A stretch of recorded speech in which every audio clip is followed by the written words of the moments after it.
Okay guys, you're gonna know you're ready for step 3 when your drawing is on both sides of the tracing paper. So I went through and I wanted to make sure that the lead or graphite was heavily layered on the back side for the transfer process. So I did press hard. So go make sure that your lines aren't too light on the back. Again, this is my back. This is my front, if you remember from the beginning.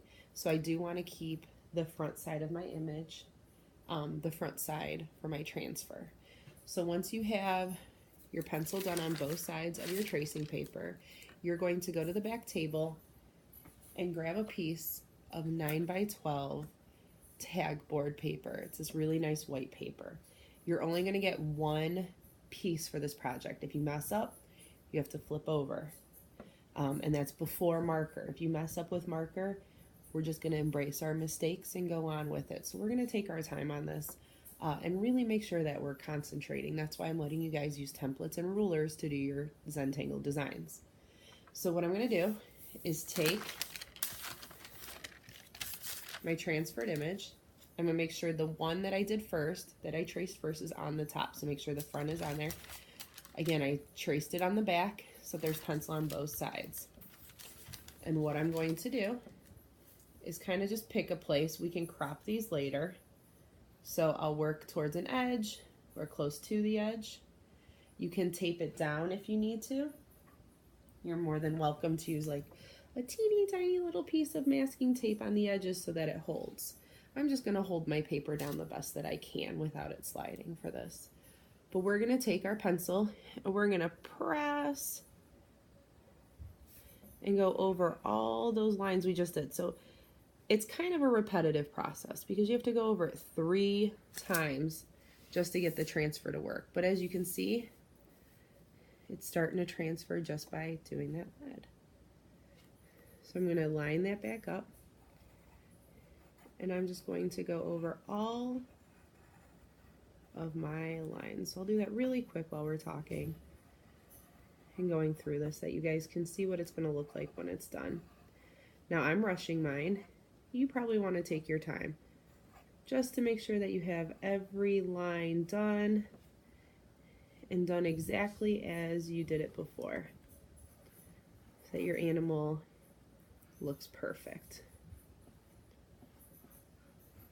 So I had you guys practice in your sketchbooks drawing your animals first and mapping out your designs because I think it's really important for you guys to study shape and value even if we use shortcuts in art. It's always important to go back through your basics and make sure that you're starting off on the right foot. So I'm always going to make you guys do some kind of basic practice first because I think it's important for me to see where you guys are and for you to study what we're working on. So you're going to use those keys that you did or those studies that you did in your sketchbook for this assignment when you complete it. So I'm almost done tracing. Just have the lower half of Aspen's head and his body to go here. So again, I'm just going over a couple of the lines, making sure I'm pressing and going directly over the line. If you don't go right over the line, you're not going to have a pencil transfer because there's no pencil underneath there. So I'm almost done. You can start to see my drawing show right through there. And again, if your paper moves, it's tracing paper. You can line it back up. No problemo. Yep, I just said no problemo in the video.